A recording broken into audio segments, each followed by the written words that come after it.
Hello and welcome to the Introduction to Adobe Illustrator technical video.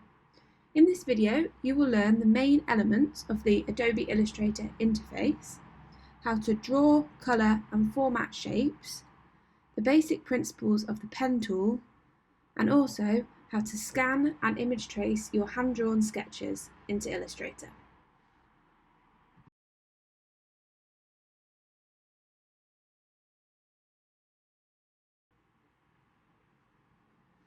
Firstly, we're going to look at how to create a new document.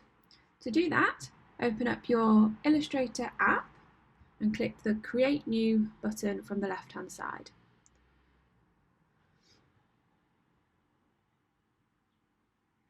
This will bring up a dialog box quite similar to that one you saw in InDesign.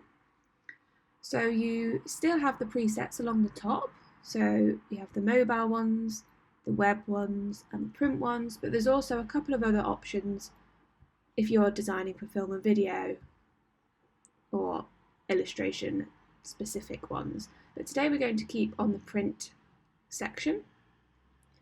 So just like before, you can select the size of the artboard you would like. So we'll select A4 and you can also change the dimensions just like previously. Same with the orientation. Artboards, here you can pre-decide how many artboards you would like, but just like pages, you can change this very easily once we have the document open. So just keep that at 1 for now. And then bleed, that's also only relevant if sending to professional printers, so do not worry about that just yet. So not much to that. So when you've done all that, click Create.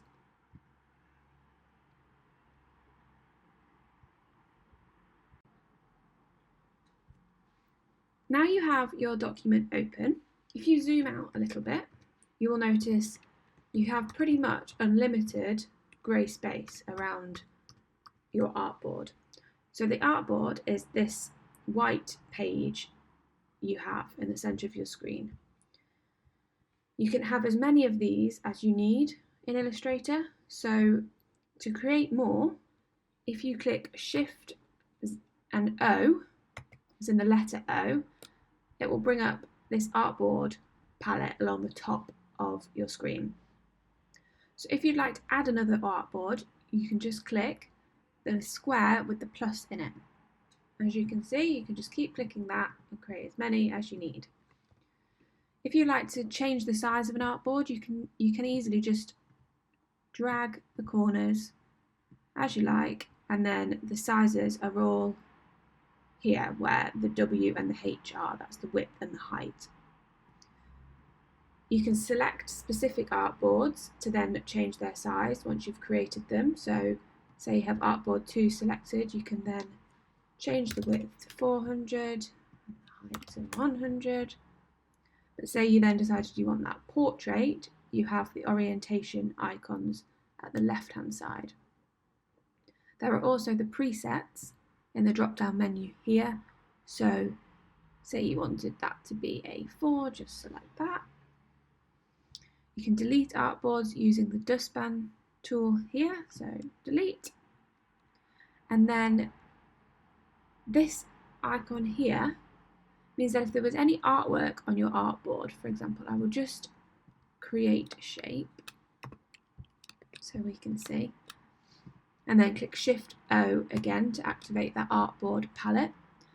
With that ticked, if you copy this artboard, so you can hold down Option on a Mac and that will be Alt on a Windows, and notice how you get those 2 arrows appear. Click and drag and that will duplicate the artboard. If you untick that, click the artboard and duplicate it, it won't bring the content with it. So that basically, it locks the artboard with the content.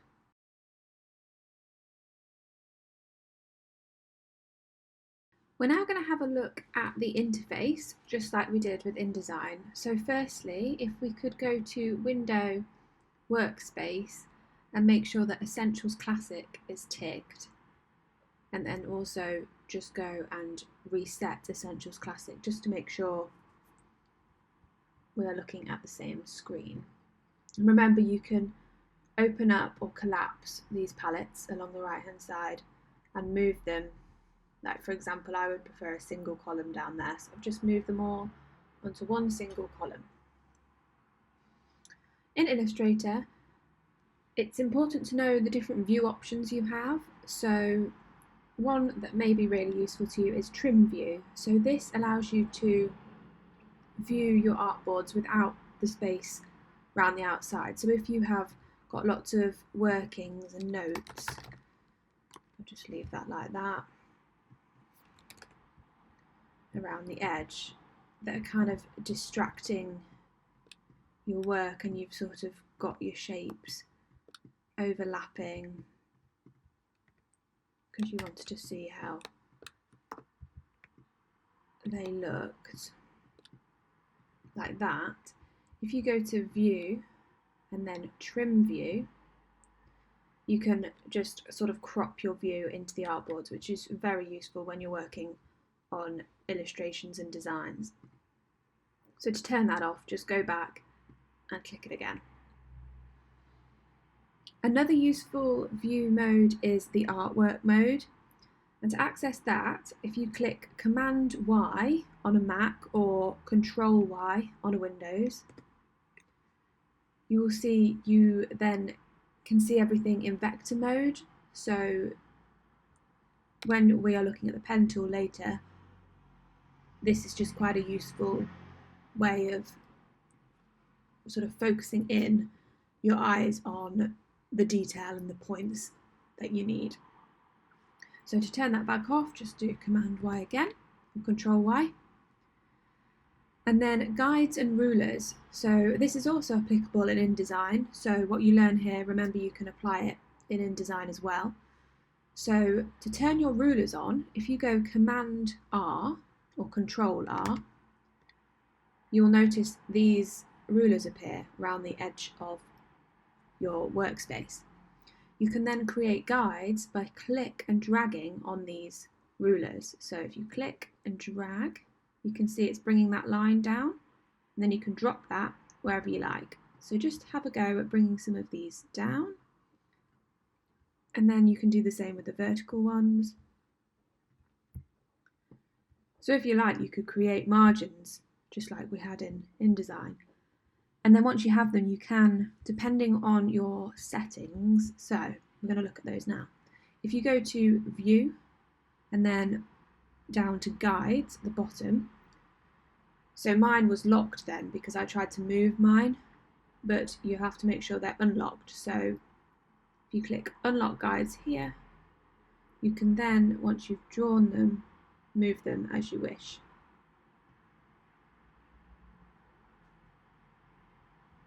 To hide your guides, if you are wanting to look at it more in sort of a proof mode, you can go View, Guides, and then Hide Guides.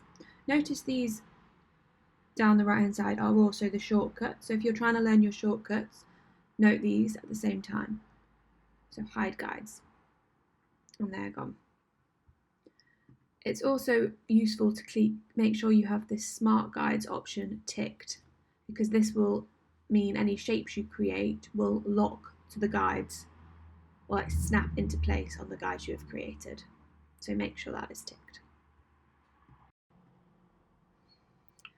So we're now going to look at how to create some simple shapes.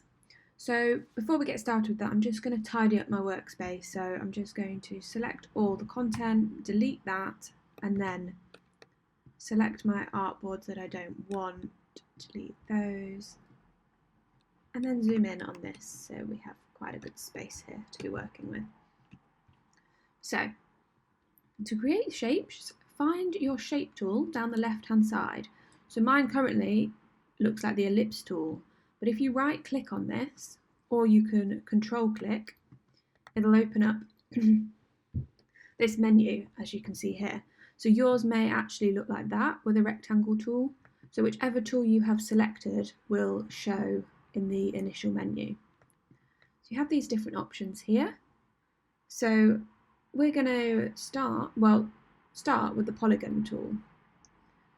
So if you select that and then come over to your artboard, and you can click anywhere and it'll bring up this dialog box. Here you can select how many sides you want and the radius. So say we wanted a pentagon, so 5, you'd click that, and then the radius is how wide it's going to be. Click OK, and there it's created it. So when you click on it, you can then, well, hold shift down to keep the proportions constrained, and you have your shape. The exact same goes for the star tool. You select that, click, you can choose the number of points.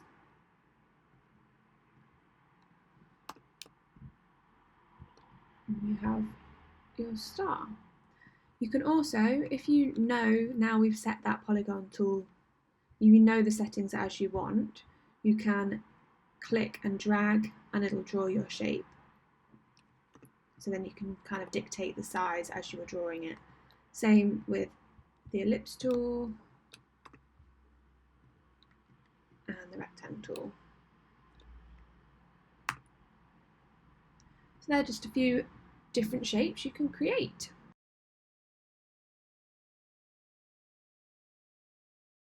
So we're now going to have a look at how you can accurately align shapes you have created.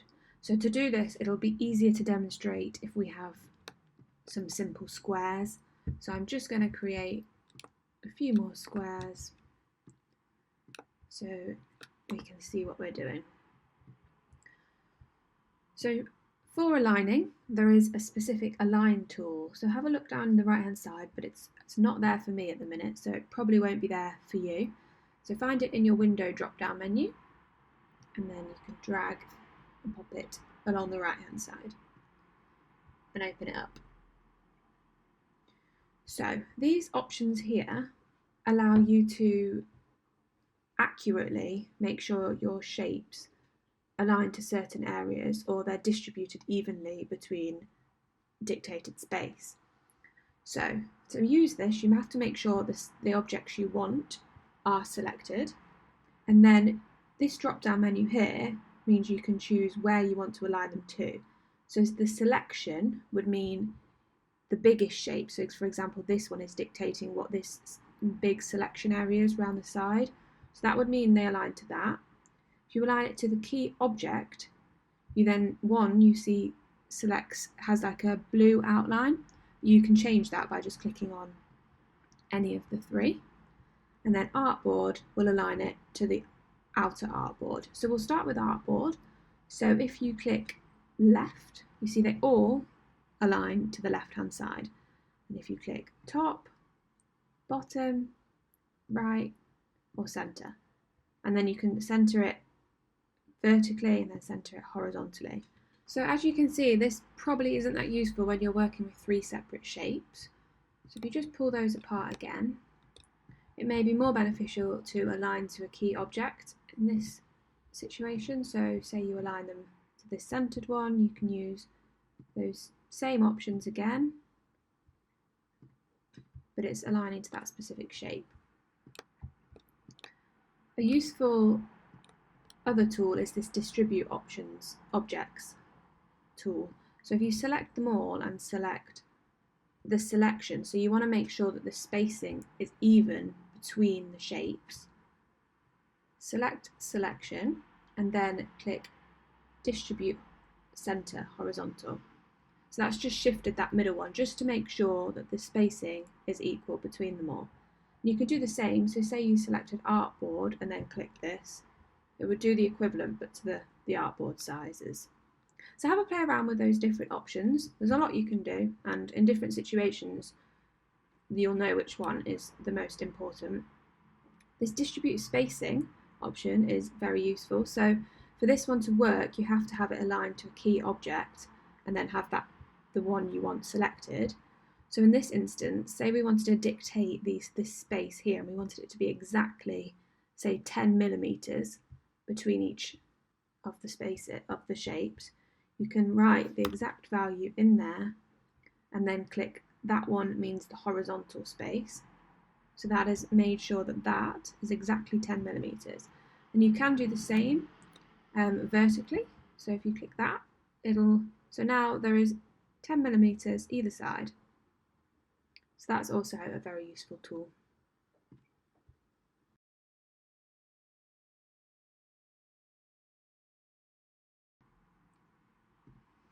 So we're now going to have a look at an introduction to the pen tool.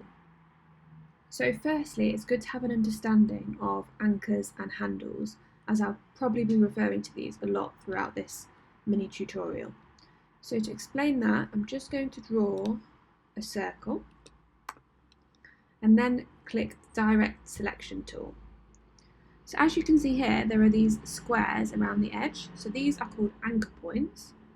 And then if you click on one, you can see the handles that dictate the curve that the anchor point is sitting on. So if you pull one of the handles, you can change the curve. If you hold down Shift and pull one of the handles, it kind of keeps it constrained, like to the vertical axis in this situation. Have a go playing with those and just see and get your head around how the handles dictate the curve. So we are now going to have a look at drawing a right-angled shape. So to do this, select your pen tool from the toolbar down the left-hand side. It may look like that, but most likely it will look just like a little pen nib. So make sure you have that selected. And then before you start, just make sure that your caps lock isn't turned on your keyboard. So to drop your first anchor point, just click somewhere on your artboard. You will see the little blue square appear. Now, as you move your cursor around, you will see this blue line, and that dictates where you will be putting your next anchor point. If you hold down Shift, you will see that that constrains it to 45-degree angles. So because we're drawing a right-angled shape, we're going to hold down Shift, move our cursor to the right, click to drop another anchor point, and then we can move our cursor down to drop another one. You can see a shape starting to form. And then you can, if we're aiming to create the shape that is on the worksheet, just follow the points where, don't be alarmed if it does this, because as soon as you complete your shape, the fill will fill within the lines that you've created. If you have your smart guides turned on, this is when it's useful because it will show you, like there, that you are exactly vertically below the other anchor point. And then notice that little circle that appears next to your cursor, and that shows you're going to complete your shape. So yeah, that's how you create a right-angled shape. So if you were going to create a shape with different angles, select your pen tool again, and then do the exact same, but don't hold down Shift. So if we're aiming to create one similar to the worksheet, you just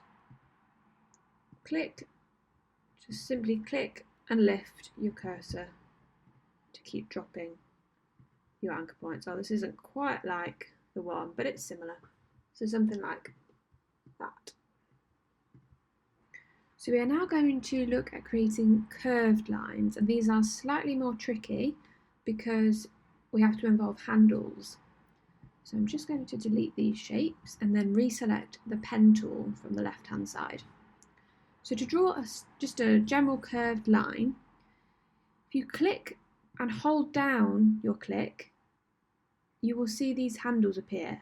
So these are dictating the curve you're going to create. So previously, when we didn't hold our click down, it was showing you where you were going to drop your next anchor point, whereas this is showing the curve you are going to create with your line.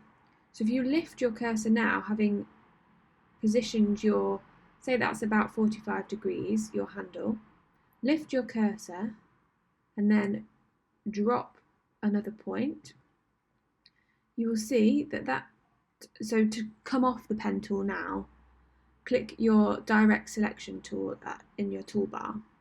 This just allows you to be a bit freer with your cursor. So you can now see the handle you created is dictating that curve there. So if you move that now, you can now change it once you have dropped it.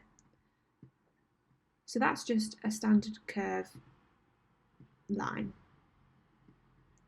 So to make sure, if you wanted to do an exactly even curve, select the pen tool, and then once you've clicked, hold down Shift, and then notice how your handles are constrained to 45 degrees, just like they were when we were dropping anchor points before.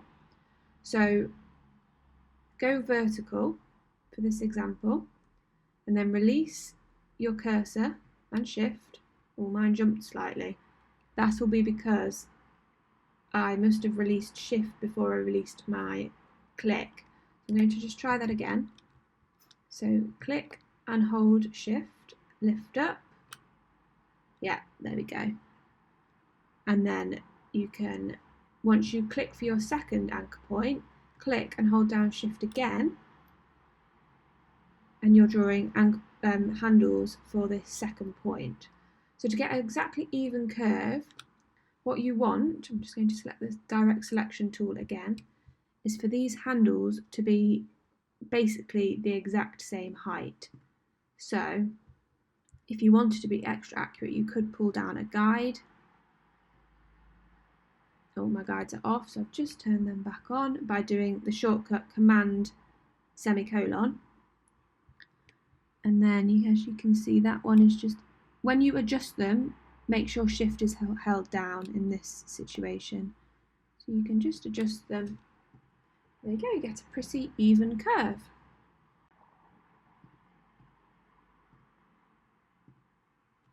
So we're now going to have a look how you can colour the fill and the stroke of shapes you create. So I'm just going to we'll create a square for this. So when you have your shape selected, you'll notice you get these options along the top. Here are your fill and your stroke colour, but we're going to open it up in the swatches palette as it's a bit clearer here. So you have these two squares at the top. Notice this one here is an open fill, and then the one behind has another square inside of it. So the open fill dictates your fill of the shape, so the inside colour, whereas this one with the square inside is the stroke, so that'll be the colour of the outer, the line. So to show that, I'm just going to select a colour, say blue, and then click the stroke square at the back. That brings it to the front, which means that is the colour that is the area you are dictating the colour of. So select pink. It's a very thin stroke in this situation, but if I zoom in, you can see it there. And as you can see, it has changed the colour of these up here. But just make sure whenever you are changing the colours or anything to do with shapes, you have it selected. Because if you don't have it selected and you change the colour, either there or over here, it's not going to do anything because you don't have anything selected. So because we can't really see that stroke colour, but we want to make it a bit bolder, select your shape and then find the stroke palette down at the right hand side. So mine is open like this, but I know that there's actually a lot more options available. So I'm going to click that flyout menu and click show options. Yours might already instantly show. So within this option, these options, you have the weight, so you can up the weight of the strokes. As you can see, it's getting thicker and thicker. The cap, this dictates, so it's more clear if you draw a line. So I'm just going to select the line tool from the left and draw a line. So that, as you can see, it pretty much shows the end of how that's going to look. Whereas if I select that one, it curves it. That one, it squares it, but the anchor point is within the stroke, whereas on that one, it cuts off halfway through the anchor point. Corner will be more obvious in the shape. So if we select that, you can then click. So this is quite a hard, sharp corner, whereas that one will just soften it a little bit. And then that one will sort of square it off. So you have those different options. A line stroke, that means you can, so at the minute the stroke is sitting centered to the line. So if you click that one, it'll sit inside, and that one it'll sit outside. But the most commonly is a line stroke to center, like so. You'll notice the stroke width appears along the top toolbar as well, because that's quite a commonly used element. So if you don't have that palette open, you can still change your stroke width here. Just a few more notes on the swatches palette, which is similar to how it was in InDesign. So if you wanted to create a new colour, you would click New Swatch from the bottom menu, and then it'll bring up this similar dialog box as you've seen before. So you can just alter the sliders like so, and it'll bring up your new swatch. You can then delete by clicking the dustbin. But in Illustrator, it is a bit funny because you could have a colour and it not appear in the swatches panel, whereas in InDesign, because you have that colour in your document, it would appear in your swatches panel. But if you say you have a fill, like this one, but you don't have it in your swatches, but you'd like to store it there for future use, make sure it's in the front box here and click New Swatch, and it will just show you the details, and then click OK, and then there it is there.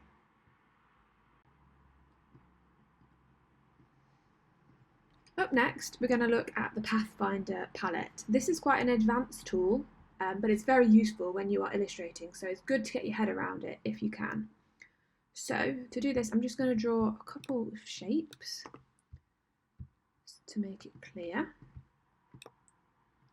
I'm just going to take these effects off that we've just applied and make them simple black shapes. So I'm going to just change the colour so you can see.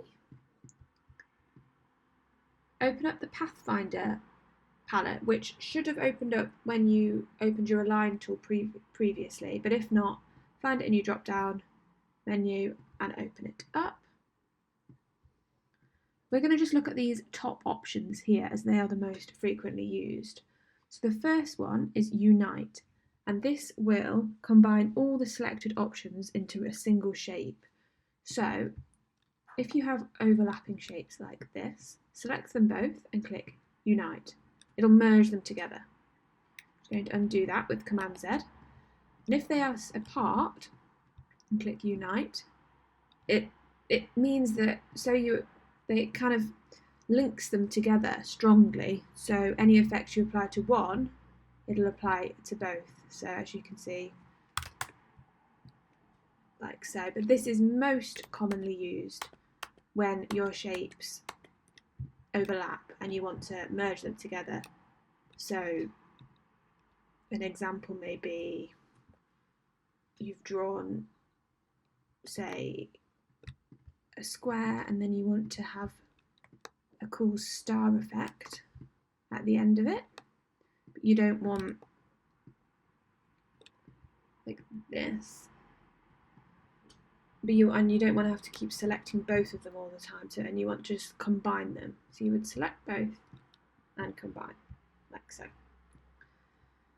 The second option is the minus front. So this will delete whatever shape you have on the top layer. So when you go to your arrange, these options, like you've probably seen in Word and other sort of formatting programs, whichever one is on the front. So at the minute the circle is on top of the square. Select them both and you click that, and it'll minus, just cut the front one out. So if we switch that and brought the square to the front, clicked it again, it cuts the square out, just like so. The third one is the intersect. So this will create a shape from the overlapping sections. So we bring the circle over here, and you can see this. If this is when the outline mode that I showed earlier would be useful. So if you go Command Y, you can see it like this. So quite clearly now you can see the intersect area. So if we go back to normal mode, select both, and then click intersect, it just creates that intersect area. The final option is the exclude, and this does kind of the opposite to the intersect. So what it will do is it will remove that intersecting area. So if we click that, it cuts it out, just like so. So these are very useful modes that you can try, and they're very good when you are illustrating and trying to create illustrations from very basic shapes, which is what a lot of illustrators do. So now I'm just going to give you a brief overview of how the image trace function works in Illustrator, as this is very useful if you like doing hand-drawn illustrations but you want to then bring them into Illustrator and play with the colours. So you could change the colour of the marks you've made with your pen and then fill in certain areas. So to do this, you need to scan in or take a photograph of your drawing. So if you scan it in, which is ideal just because it makes it a bit more crisper and easier for the trace function to pick up all the little points you've made, make sure you do this as high quality as you can. So select the resolution to 300 dpi, and it only needs to be black and white for this. So once you've scanned in your image and you have it on your computer, you then need to find it within your Finder or your documents. So I have mine just here. So I'm just going to select the scan I want, and then you can just drag and drop it into your Illustrator artboard and it brings it up. I'm just going to make that a bit bigger, holding Shift. With an image like this selected, you will then get these options along the top. And if you don't, you can find image trace in your drop down here. So select that there, or you select it here. So if you click image trace there, this will probably come up just telling you that it's quite a big file and it might slow down your computer a little bit, but we're doing that today. So click OK. And this has traced it based on the settings that have been set within this image trace palette. But once you've done it, you can alter these still, which is what we're going to do now. So I'm going to drop down this. So the most useful settings in here are the preset. So you can select, so these kind of will help dictate what these settings do down here. So because this was a sketched art, I'm going to select sketched art. And it's just going to sort of alter the settings to best suit what it thinks a sketched art would need. And then you can just have a play around with these different sliders and see the effects that they have on it. So, and it's just personal preference how much you would like to include. So obviously that's quite a heavy, but that might be the look you are going for. And same with paths, you can just have a little play to get the effect that you'd like.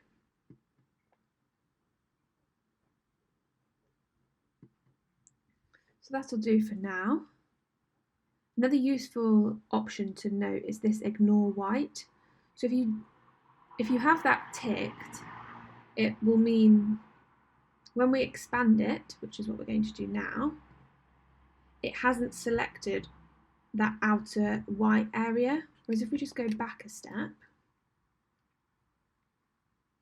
and we untick that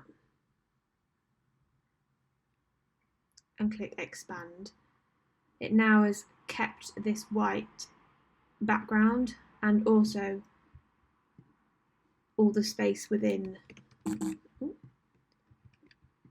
all the white within your drawing will be created as a shape as well. So I would suggest making sure you have this ticked, sorry. So ignore white is ticked, and then you can click expand, and this creates it just into like a shape, like with all your anchor points. It's very complicated, but you can then change the colour of it. So we've got it red.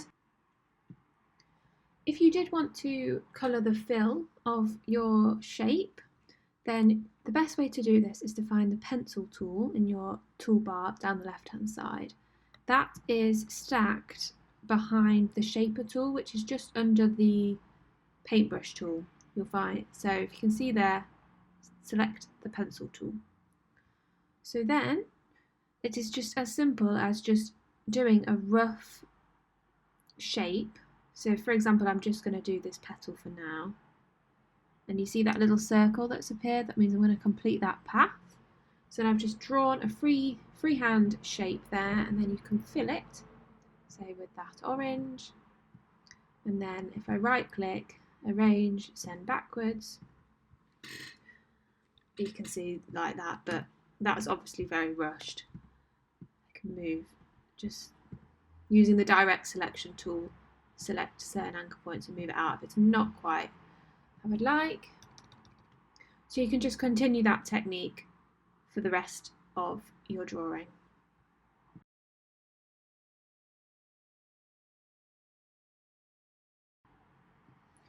So we're now just going to have a look how you can save and export your work. The process is quite similar to InDesign, which is very useful.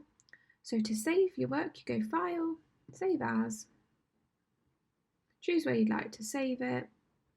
I'm just going to name this one Flower, and then you can save it as an Illustrator document.